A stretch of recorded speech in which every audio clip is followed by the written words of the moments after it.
ससत्य विद्या तपसां प्रणायकः समग्र धीरो कुकुलाम्बुरांशुमान् मया सदा पार्श्वजनः प्रणम्यते विलीन मिथ्या पथदृष्टि विभ्रमः।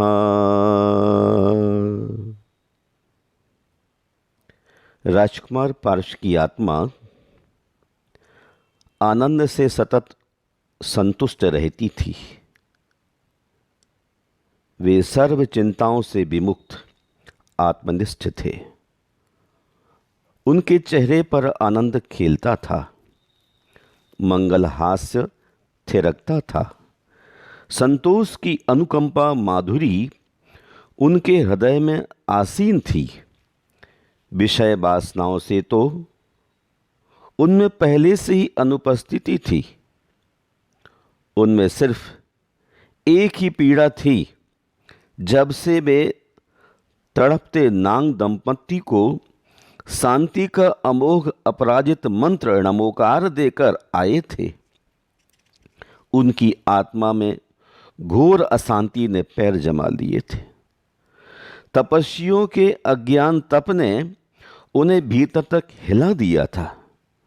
वे सोचने लगे, आत्मज्ञान ही जीवन की मूलभूत पूंजी है, उसके बिना जीवन खोखला है।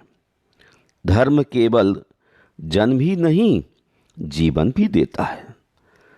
धर्म एक अखंड चेतना है। जब वह खंड खंड हो जाती है तो पाखंड पैदा हो जाता है और फिर उन दोनों में कोई तालमेल नहीं बैठता। धर्म राजपथ है, पर नासमझ लोगों ने उसे पाखंडी बना दिया है। ओहो, धर्म तो जन जन का विश्राम स्थल था, लोगों को आनंद प्रदाता था, रक्षक था। लेकिन लोगों की स्वार्थी और तुच्छ मेधा ने उसे विभीषिका बना डाला। धर्म के नाम पर अपनी दुर्बलताओं का पोषण करने वाले लोगों ने धर्म की गरिमा और प्रतिष्ठा को ही समाप्त कर डाला। मुझे कुछ करना होगा। लोगों की मूढ़ांध प्रज्ञा को जगाना होगा। हिंसा और अज्ञान जन कुपथ पर अहिंसात्मक ज्ञान तप का विजय ध्वज गाड़ना होगा। यह सब सुख सैया पर शयन करते हुए असंभव है। यौवन जीवन की सबसे अधिक महत्वपूर्ण और स्वर्णिम अवस्था होती है। यही अमूल्य रत्न है। यदि वह वार्धक्य की अंधी गलियों में खो गया तो लाख प्रयत्नों द्वारा भी नहीं खोजा पाया जा सकेगा। क्या होतासन में दुग्ध घृत को कभी किसी ने पुनः हासिल किया है? नहीं। तो मेरे द्वारा ऐसी मूढ़ता का विखंडन होना ही चाहिए। सुख की मृदु सैया में जीव अपने आत्मस्वरूप को भूल जाता है और पुण्योदय में पुण्योपभोग करता हुआ अंध ही नहीं, विषयों का दीनहीन गुलाम बन जाता है। जबकि मनुष्य को पुण्योदय से विशेष जागृत रहना चाहिए, क्योंकि पुण्य का पाक सुख है और सुख में जीव सब कुछ भूलकर सुप्त हो जाता है। उनके श्रीमुख से धर्म की काव्यधारा फूट पड़ी। धम्मो हवे हतो हन्ति न हतो हन्ति किंचनम तस्मा ही धम्मं न हणेमा तम धम्मं हतो हनि। धर्म नष्ट करने पर नाश करता है और धर्म के नष्ट न होने पर कुछ भी नष्ट नहीं करता। अस्तु धर्म का नाश ना करूं, जिससे नष्ट हुआ धर्म मुझे भी नष्ट ना करे। कठिनाइयों और दुर्बलताओं की अनेक घाटियां पार करने के पश्चात प्राप्त होने वाला धर्म दुर्जेय है और इसे प्राप्त कर मैं इनकी धुरा न खींच सका तो मेरा जन्म व्यर्थ है। इस संसार में काले से काले पाप कर्म करके जो लोग ललाट पर चंदन का श्वेत पीत लीप कर बड़े से बड़े धार्मिकों तापसों की गणना में गिने जाने लगे हैं, यदि मैं इस मिथ्या धर्म, मिथ्या क्रिया कांड और मिथ्या क्रिया कांडियों का बहिष्कार न कर सका तो लोग इसी कुपथ पर चलकर स्वयं को भवकूप में पटकते रहेंगे। उनकी आत्मा बिलख उठी। पार्श्व का मन आंतरिक मुक्तता की ओर अग्रसर होने लगा। उनकी अनासक्ति, आंखों से झांकता बढ़ता वैराग रानी मां की आंखों से न छुप सका।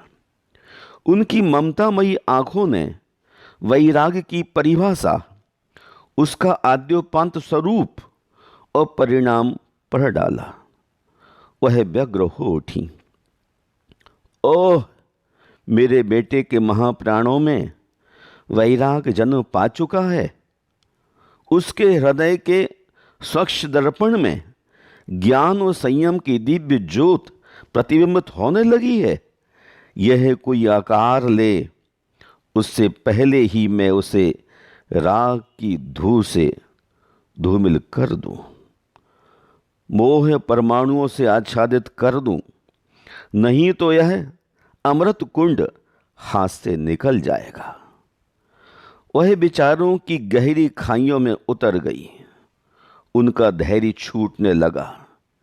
शीत ग्रह में तिष्ठते हुए भी उसके ललाट पर अचानक श्वेत बिंदुएं उभर आईं।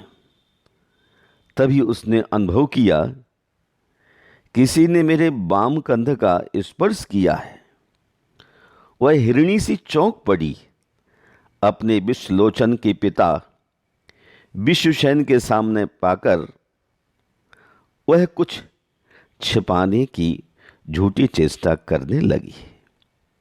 क्या सोच रही हो बामा? विश्वसेन ने आंखों में प्यार उड़ेलते हुए कहा। कुछ नहीं, तो फिर ये श्वेत बंधु क्यों? क्या ये तुम्हारी परेशानी की कहानी नहीं कह रहे?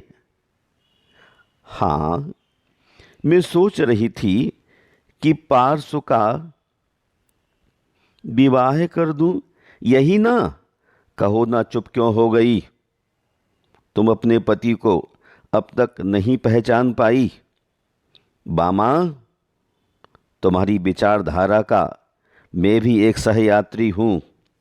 मैं भी ठीक वही सोच रहा हूं जो तुम सोच रही हो। मैंने सोचा है पौष कृष्ण एकादशी को पार्श्व कुमार पूरे 30 वर्ष के वयस्क हो जाएंगे। उस दिन हम उनका 30वां जन्म महोत्सव मनाएंगे और तभी मैं इंद्रदेव और दूर दूर के असंख्य देशों के राजा महाराजाओं की उपस्थिति में पार्श्व विवाह का प्रसंग उठाऊंगा। सच? ओह, मैं तो डर गई थी। विश्वसेन ने अधूरी बात पूरी की। पर क्यों, पूछोगी नहीं? बामा ने सचिंत प्रश्न दृष्टि पति मुख पर गड़ा दी।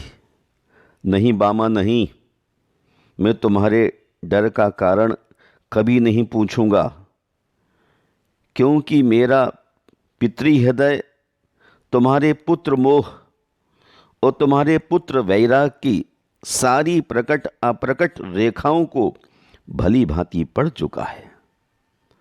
तुम सोचती होगी कि मां में ही ममता होती है, उसे ही पुत्र और उसके विवाह की चिंता होती है, पिता को नहीं। तो तुम्हारी भूल होगी बामा। मैं तुम्हारे पुत्र को अच्छी तरह पहचानने लगा हूं और इसीलिए यह निर्णय लिया है। अवरुद्ध कंठ, सजल नयनों से वह कल्पलता अपने कल्प वृक्ष में लिपट गई। काल कीट तेजी से सरकने लगा। उसके पग चिन्ह अतीत की स्मृतियां बनने लगे। पौष कृष्णा एकादशी कब आ गई, किसी को सुध ही ना रही। पौष कृष्णा एकादशी इसी दिन 30 वर्ष पूर्व जन्मे थे पार्श कुमार, और आज पूरे 30 वर्ष हो गए। बनारस में अनारस का मधुर रस बरसने लगा। गली कूचे तोरण प्राकार भवन विशाल अट्टालिकाएं अपूर्व रीत्या सज्जित हो उठी। नगर के मुख्य द्वार से राजमहल तक सभी गृह द्वार चंदन मिश्रित केवड़े से सुरभित जल के छिड़काव से महक रहे थे। मृदु पुष्प पराग से सारी बीथियां भरी पड़ी थीं। जगह जगह नृत्य आयोजन चल रहे थे। द्वार द्वार पर जन्मोत्सव संबंधी गीत गाए जा रहे थे। राज दरबार विशाल विलास गृह बन गया। देव नर्तकियां थिरक उठी। बधाई देने वालों की भीड़ उमड़ पड़ी। असंख्य देव नभमंडल से जय जय ध्वनि के साथ पुष्प वृष्टि कर रहे थे। राज दरबार के उच्च सुण सिंहासन पर पिता विश्वसेन के साथ पुत्र पार्श कुमार सिंहासनासीन थे। चमरधारी श्वेत चमर ढोर रही थी। देश देशांतरों के राजाओं की उत्तमोत्तम वस्तुएं भी भेंट में आ रही थीं। आज बामा के हर्ष की पृष्ठभूमि भिन्न थी। वह विचार निमग्ना सोच रही थी, जिसके पावन दर्शन पाने देवता तड़पते हों। अदृश्य रूपधर जिसके चतुर्दिक घिरे रहते हों। बड़े बड़े राजा महाराजा जिनके चरणों में नत शीस हों। ऐसा विश्व का महान पुरुष मेरा बेटा है और मैं उसकी माँ। तभी अयोध्या का एक राजदूत सभागृह में उपस्थित हुआ। उसने पार्श कुमार के शास्त्रीय दर्शन कर अभूतपूर्व शांति का अनुभव किया। बड़ी विनम्रता से नतशीश मधुर शब्दों द्वारा वह पार्श कुमार की स्तुति कर कहने लगा, हमारे अयोध्या नरेश जयसेन जी में आपके प्रति प्रगाढ़ स्नेह है। उन्होंने आपकी सेवार्थ भगली देश में उत्पन्न हुए उत्तम घोड़े एवं बहुमूल्य रत्न गजादि भेंट में भेजे हैं। पार्श कुमार ने मुख प्रसाद द्वारा यथोचित उपचार विनय द्वारा राजदूत को संतुष्ट कर भेंट स्वीकार कर अयोध्या के वैभव के विषय में पूछा। राजदूत बोला, महाभाग, हमारी अयोध्या तो तीर्थंकर रत्नों की खानी है। जिस पुण्य धारा पर आप जैसे तीर्थंकर जन्मे हों, वहाँ के वैभव का क्या कहना। असंख्य वर्ष पूर्व युग ब्रह्मा वृषभ देव ने अयोध्या में जन्म लिया था। तब इंद्रों ने वही उत्सव किया था जो वर्तमान में आपके स्वर्गावतरण और जन्म के समय किया है। वे वृषभ देव सागरांत विशाल राज्य छोड़ प्रवर्जित हुए और धर्मोपदेश द्वारा जीवों का कल्याण करते हुए स्वपद में प्रतिष्ठित हो गए। उनके पश्चात श्री अजितनाथ, अभिनंदननाथ, सुमतिनाथ और अनंतनाथ जैसे तीर्थंकर उत्पन्न हुए। भरत चक्री और राम जैसे मर्यादा पुरुषोत्तम पुरुषों ने उस नगरी को पवित्र किया है। राजदूत के वचन श्रवण कर विरक्त पार्श विचारने लगे, मुझे तीर्थंकर प्रकृति का बंध हुआ, इससे क्या लाभ। धन्य तो वे हैं जो आत्मस्वरूप को उपलब्ध हो गए। ऐसा विचार आते ही पार्श गंभीर हो गए। उसी क्षण उन्हें मति ज्ञानावरण का सातिशय क्षोभसम हुआ। जिसमें अपने इस वृद्धिगत ज्ञान में उन्हें अनेक भवों का साक्षात्कार हो गया। वे जाति स्मरण ज्ञान के साथ पूर्ण वैराग्य से संपन्न हो गए। वे विचारने लगे, अरे, दैविक सुखों से जो तृप्त नहीं हो सकता, उसे मानवीय सुख क्या तृप्ति दे सकेंगे? जिस तृष्णा की प्रकृति ही अतृप्त है, वह तृप्ति का अनुभव कैसे कर सकती है? काम, क्रोध, लोभ, मोह, माया से भरे प्रवासी संसार के इस वास्तविक स्वरूप को नहीं समझ पाते और दुख के दावा नल को सिर पर उठाकर भटकते रहते हैं। कर्मावरण को दूर करना और मृत्युंजयी बनना, ये दोनों कार्य महापुरुष ही कर सकते हैं। मुझे अब वही प्रयत्न करना है जिससे मोह की क्षीण रेखा भी निश्शेष हो जाए, क्योंकि जब तक उसका अस्तित्व शेष रहेगा तब तक आत्मदर्शन निश्शेष ही रहेगा। और उसी क्षण उस वैरागी मनोदशा की स्तुति करने लोकांतक देव उतर आए तथा वैराग वर्दी स्तुति द्वारा नियोग पूर्ति करने लगे। रागी मंच विराग में बदल गया।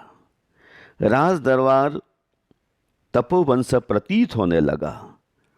हर्ष की उत्ताल लहरें विषाद की भंवर बन गईं।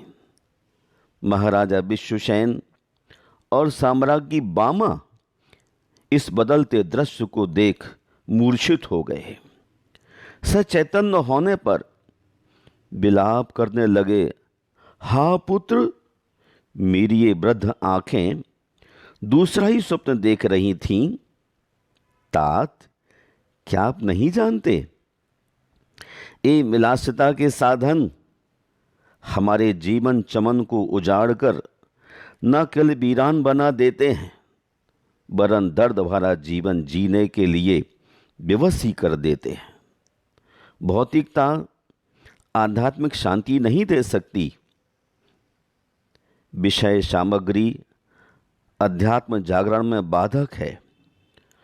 मोह की क्षीणतम रेखा भी मनुष्य को शिखर से गड्ढे में पटक देती है।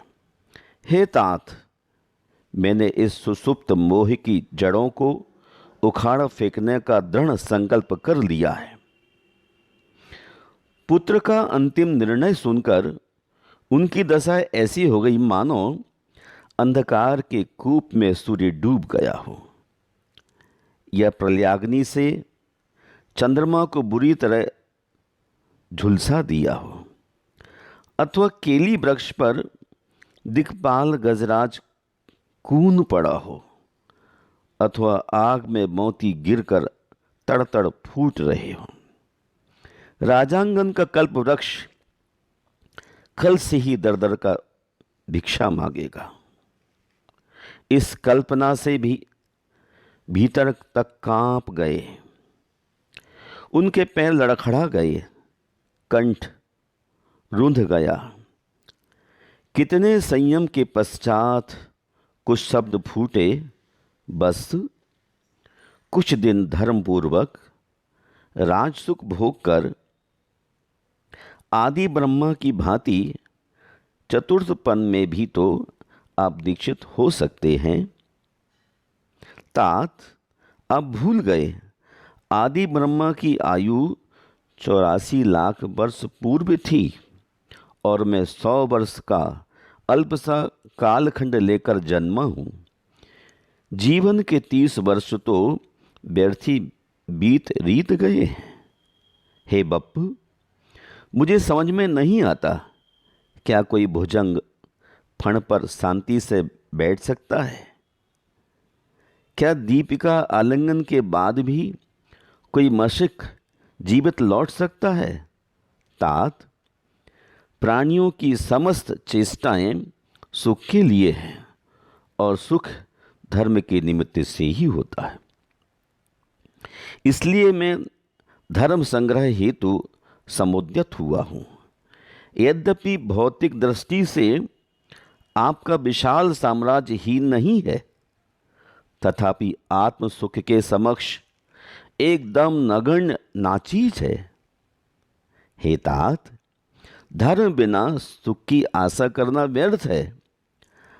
आप ही बतलाइए, जिसके हाथ में औषधि नहीं है, ऐसा कौन मनुष्य भुजंगम के साथ कीड़ा करने में समर्थ है? भोग भुजंग हैं, काले विषधर हैं, इनसे कीड़ा करने का साहस मुझ में नहीं है। तात, मैं तो तब करूंगा ताकि संसार दुखों का विनाश हो।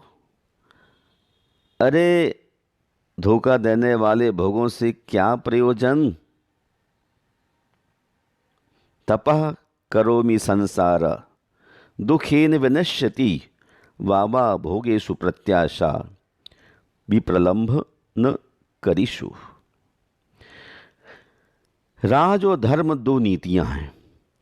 राजनीति कहती है दूसरों को देखो, और धर्म नीति कहती है स्वयं को देखो। आप ही बतलाइए, मैं किसे देखूं, स्वयं को या दूसरों को? अब तक बामा पार्स के निकट आ चुकी थी। नयन तारक की नीरस बातें उसे ऐसी लग रही थीं जैसे सहस्रों बिच्छू एक साथ डंक मार रहे हों। वह पुत्र विशोह की पीड़ा से छटपटाने लगी। तमाल नील पुत्र, यह रंग में भंग किसने किया? मेरा आनंद क्यों छीन रहे हो? मेरी शीतल देह में यज्ञ सी आग प्रकट हो रही है। कुछ भी हो मेरे लाल, मैं तुझे बंद नहीं जाने दूंगी। मेरे अबोध कुंवर, तेरी सुकोमल देह तप योग्य नहीं है। नहीं मां, तब से शरीर कस भले ही होता हो, किंतु मन और आत्मा की शक्ति अनंत गुणी बढ़ जाती है। आप तप शक्ति से अपरिचित हो मां। क्या आप नहीं जानती, तपाग्नि से अज्ञान और मोह का तमस छट जाता है। जैसे जैसे यह तमस छटता है, ज्ञान का अवर्णनीय तेज ओजस रूप में प्रकट होने लगता है। ओ अम्ब, फिर कोई भी जड़ चेतन वस्तु कभी किसी की नहीं होती, चाहे वह देह हो या अलंकार, राज ऋषि हो या चक्रवर्ती का ऐश्वर्य।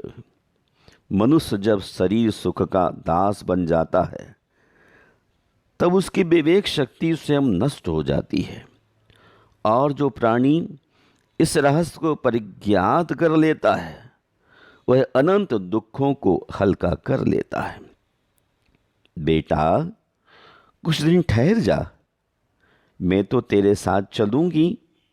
मां, मैं भोजन और श्वास बिना भी कुछ समय जी सकता हूं, लेकिन धर्म के बिना एक क्षण भी नहीं जी सकता।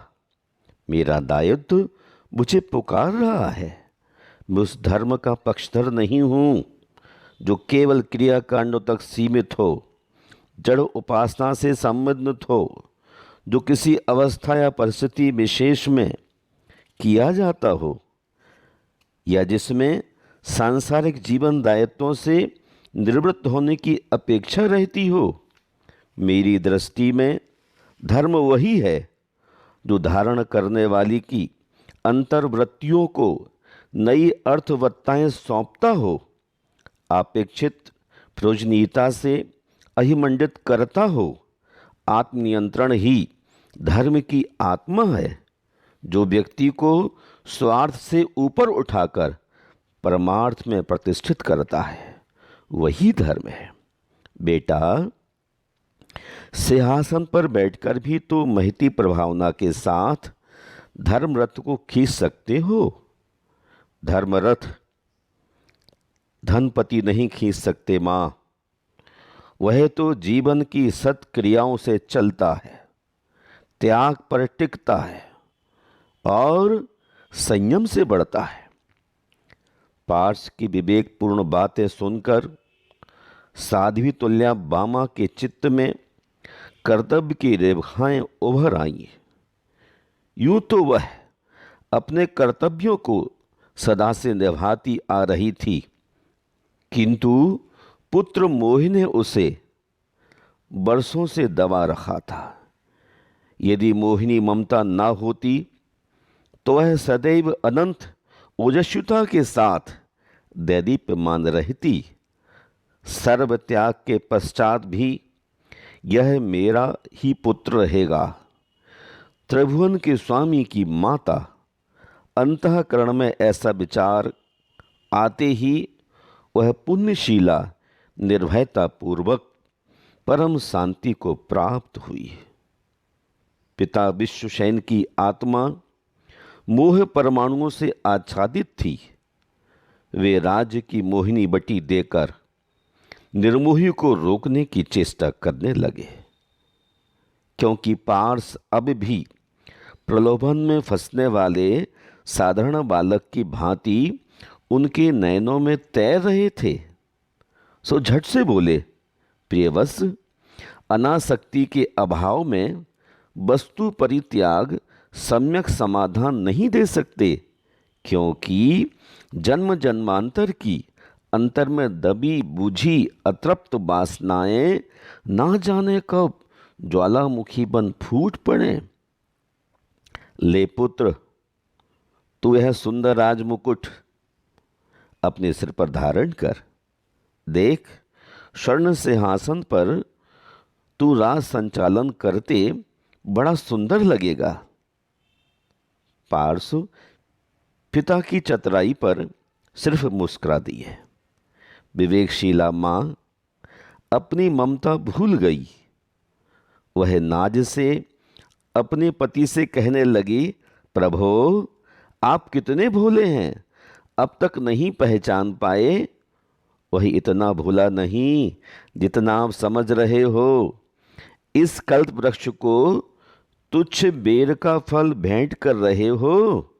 सोचो तो, क्षीर समुद्र को छाछ अर्पण करते हुए आप उसकी गरिमा को नहीं घटा रहे हो। हे स्वामिन, विधाता को भूलोक का छोटा सा खंड देना चाहते हो? कहिए तो, कुबेर को कोड़ी देते आपको संकोच नहीं हो रहा? कामधेनु सुरभि को बकरी का दुग्ध पिलाना क्या हास्यास्पद नहीं है?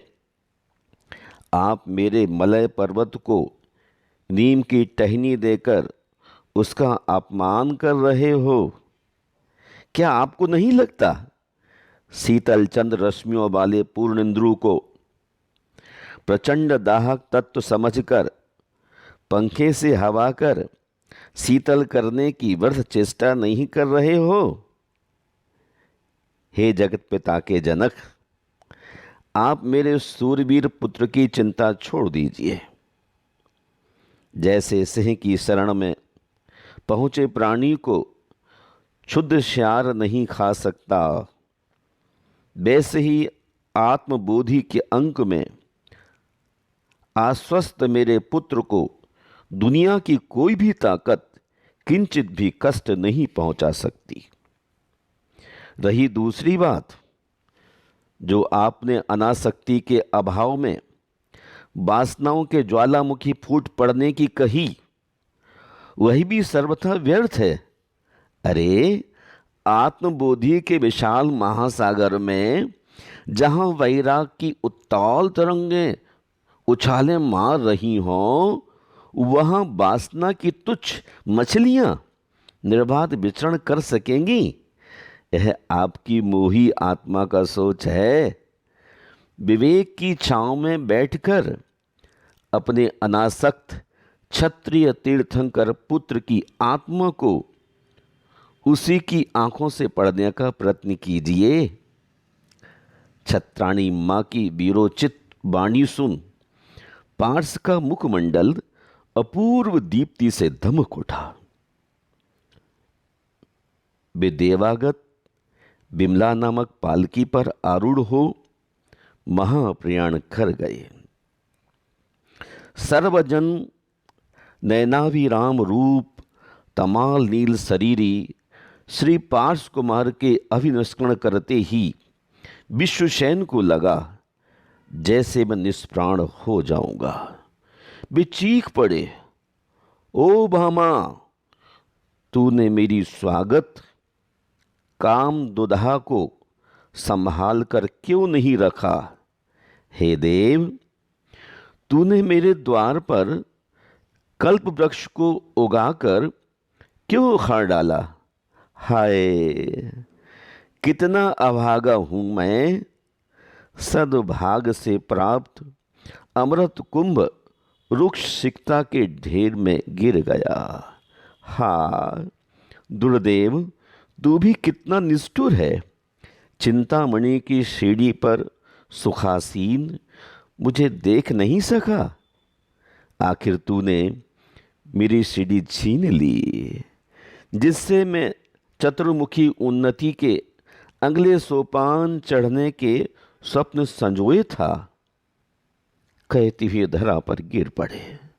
मूर्छा देवी ने अपनी गोद में उन्हें आश्रय दे दिया। यद्यपि पार्थ का शरीर इंद्र समान लोकोत्तर भोगोपभोगी वस्तुओं से ललित हुआ था, तथापि अन्य जन जिसे धारण करने में असमर्थ थे, ऐसे पंच महाव्रत रूप कठोर तप का भार धारण कर लिया। धन्य हो गई पौष कृष्णा एकादशी, 30वां जन्म दिवस, जिसे उन्होंने ऐसा उपहार दिया जिससे उनकी आत्मा की अनंतकालीन दुख परंपरा खंड खंड विखंडित होने बेबस हो गई। कोई विरले विचक्षण पुरुष ही ऐसा विलक्षण उपहार दे पाते हैं। एक साथ 300 नग्न दिगंबर वीतराग संतों की परम शांति से आकीर्ण वह दीक्षा तपोवन बड़ा ही सुहावना लगने लगा। कल्पना ही इतना सुख दे रही है, फिर साक्षात दृश्य का क्या कहना। तेला तपोपरांत अपने ही समान तमाल नींद वर्ण वाले गुल्म खेट के राजा ब्रह्मदत्त से श्री पार्श मुनि ने अष्टमंगल द्रव्य द्वारा प्रतिग्रहण संपूर्ति कर राजभवन में क्षीरान्न ग्रहण किया। विहरते विहरते महायोगी पार्श मुनि का 4 माह का छद्मस्त काल गुजर गया। तदनंतर वे उसी अश्ववन नामक दीक्षावन में लौट आए और देवदारू तले 7 दिवसीय प्रतिमा योग धारण कर ध्यानस्थ हो गए। अभी उनका प्रथम दिन भी नहीं बीता था कि वह संबर नामक असुर आकाश मार्ग से जा रहा था। उसका विमान महाध्यानी पार्श मुनि के ऊपर आते ही आकाश में ही अटक गया। असुर ने नीचे झांका। ज्यों ही ध्यानस्थ पार्श प्रभु दृष्टि पथ में आए, वह आंख बबूला हो उठा। क्रोध से मुंह फाड़ कर बोला, ओह मायावी, तू यहां खड़ा है। लगता है तूने ही मंत्र बल से मेरा विमान रोक रखा है। अरे हटी, छोड़ दे विमान, नहीं तो भस्म कर दूंगा। और मुंह से आग की लपटें छोड़ने लगा। बेमायावी अग्नि ज्वालाएं पार्श मुनि को जलाना तो दूर, छू भी ना सकी। पापी असफलता पर बुरी तरह बौखला उठा। उसकी आकृति ऐसी लगती मानो स्वयं ही झुलस गया हो। हाँ, झुलस भी तो रहा हूं। भीतर की क्रोध ज्वाला में उसने तत्क्षण ही महाभयंकर अंधकार फैला दिया। वेगशाली तूफानी बवंडर विनाश लीलाएं फैलाने लगा। चहुं ओर से पर्वताकार विशाल चट्टानें गिरने लगी। दनादन उपल वृष्टि से धरा कांप उठी। वन्य प्राणी चीख उठे। उत्तुंग पर्वती चोटियां चूर चूर हो गईं।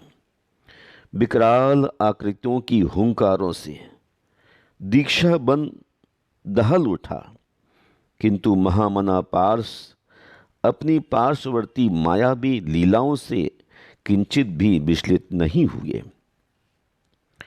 एक मानवीय तप से लगातार 6 दिनों से अपनी दैवी शक्ति की पराजय देख वह संबर तिल मिला उठा।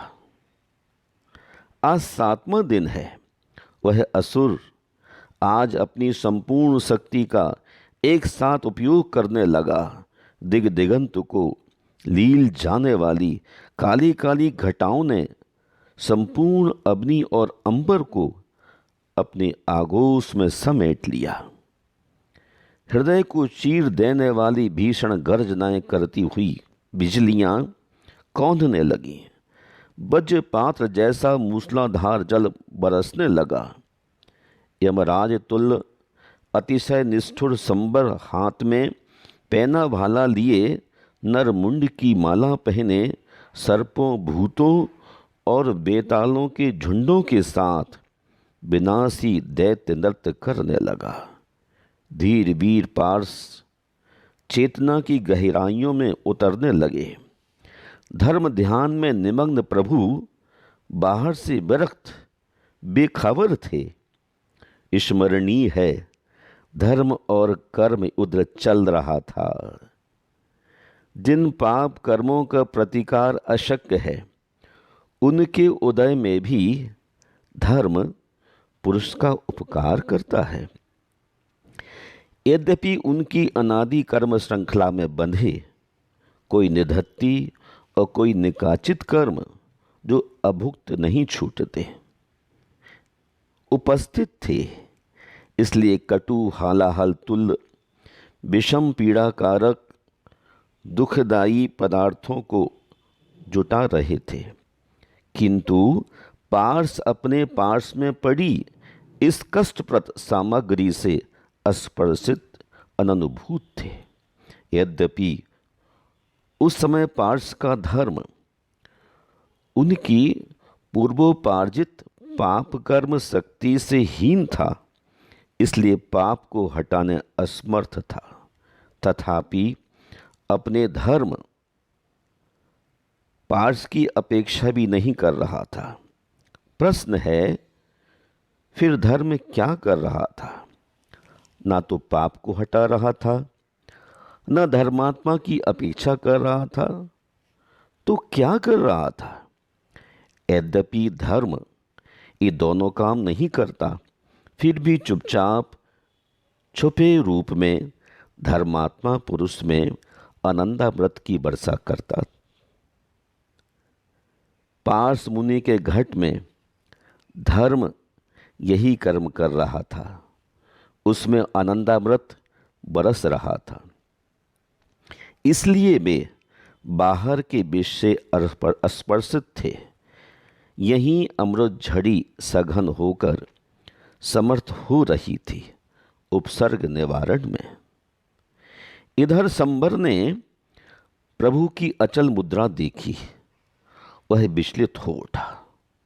उसने कमठ की पर्याय की तरह पर्वत का एक विशाल खंड पार्स के मस्तक पर पटकने को उछाला। पार्स ध्यान समुद्र में आकंठ डूब गए। पानी का वेग घुटने कमर को लांघ कंठ तक पहुंच गया। उधर इंद्रासन डोल उठा। धर्मेंद्र और पद्मावती पाताल से तत्काल निकल आए। जिस पर रत्न चमक रहे हैं, ऐसे बृहत फणा मंडप से सुशोभित धर्मेंद्र प्रभु को फणा मंडप में आवृत कर खड़ा हो गया और पद्मावती मुनिराज पार्स के ऊपर बहुत ऊंचा वज्रमय छत्र तान कर आकाश में स्थित हो गई, ऐसा उत्तर पुराण में उल्लेख है। पार्स प्रभु छपक श्रेणी के सोपान चढ़ रहे थे। बाहर बादल गड़गड़ा रहे थे, भीतर उनकी कर्म श्रृंखलाएं तड़ातड़ टूट रही थीं। बाहर में बिजली चमक रही थी। अंतर्घट में अज्ञानतम छांटता केवल सूर्य उदित होने प्रतीक्षित था। वह उदित हुआ और उस दैत्य की सारी माया विनष्ट हो गई। यहाँ तक कि उपकारी धरणेन्द्र का भृत फणा मंडप और पद्मावती का छत्र बितान भी वैसे ही दूर हट गया जैसे दैदीप्यमान सूर्य के आगमन से अंधकार भाग खड़ा होता है, क्योंकि केवली पर किसी ही प्रकार का उपसर्ग नहीं होता। प्रश्न उठता है, उपसर्ग कैसे दूर हुआ? धरणेन्द्र पद्मावती से नहीं, क्योंकि पत्थर, बिजलियां, पानी, बैताली माया, अकंप प्रभु को छू भी नहीं पा रहे थे। दूसरी बात, धरणेन्द्र पद्मावती भवनवासी देव है और संबर ज्योतिषी देव था, कहीं कहीं व्यंतरी माना है। जो भी हो, भवनवासी देवों से इन दोनों की निकायों व्यंतर और ज्योतिषी की शक्ति अधिक होती है। तब हीन शक्ति के द्वारा बलवान कृत उपसर्ग हटाना हास्यास्पद ही प्रतीत होता है। क्या आज तक किसी सर्प ने किसी पक्षीराज गरुण के मार्ग को रोका है? मुंडे मुंडे मतिर्भिन्ना के अनुसार कोई कहता है पार्स प्रभु का उपसर्ग निवारण उन्हीं के ध्यान से हुआ है। कोई कहता है धरणेन्द्र ने उपसर्ग हटाया। कोई कहता पद्मावती ने पार्स प्रभु की रक्षा की। कोई कहता है असुर की शक्ति अपने आप समय पाकर काल लब्धिवशात क्षीण हुई थी। कोई कहता है घातिया कर्मों के क्षय से उपसर्ग दूर हुआ। कोई कहता शत्रु स्वयं भयभीत हो गया। इन सभी आशंकाओं का निवारण गुणभद्र आचार्य ने किया है।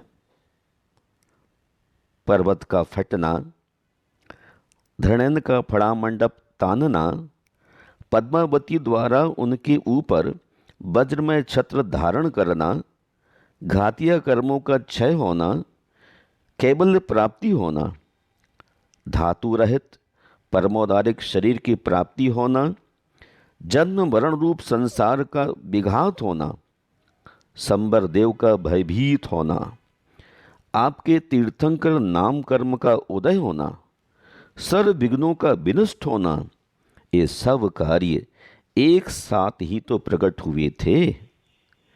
इन तथ्यों के आलोक में स्पष्ट है प्रभु के धर्म ने ही उनका उपकार किया, धरणेन्द्र पद्मावती रूप निमित्तों ने नहीं। फिर धर्म की जगह धर्म शरणार्थी को इतना महत्व और श्रेय क्यों? इन आधारों के अतिरिक्त अन्य आधारों से भी एक बात और अच्छी तरह स्पष्ट हो जाती है कि पद्मावती ने सिर्फ पार्श्वनाथ पर अमोघ छत्र ताना था, उन्हें अपने फणमंडल पर नहीं उठाया था। तब पार्श्वनाथ की प्रतिमा पद्मावती के फणा मंडप पर कहाँ से और क्यों चल पड़ी है, जबकि ध्यान की भूमिका में किसी मुनि को उठाना उपसर्ग माना गया है।